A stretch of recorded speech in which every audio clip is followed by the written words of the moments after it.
પુરુષ તત્વ રહ્યું નથી, તો ચેતન પરમ સ્વરૂપ જે આત્મા બેઠો છે એ આત્માને એના અંશ સ્વરૂપ પરમાત્માના મિલન માટે અમે આવ્યા છીએ.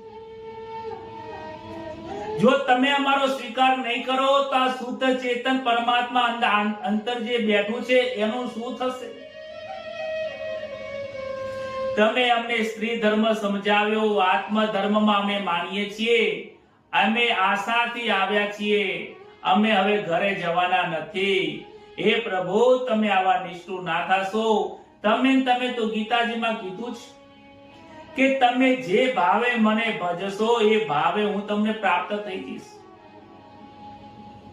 ગોપીઓના આંખમાંથી આંસુ નીકળી રહ્યા છે. ગોપીઓનો પ્રેમ, ગોપીઓનો ત્યાગ સર્વશ્રેષ્ઠ ત્યાગ છે.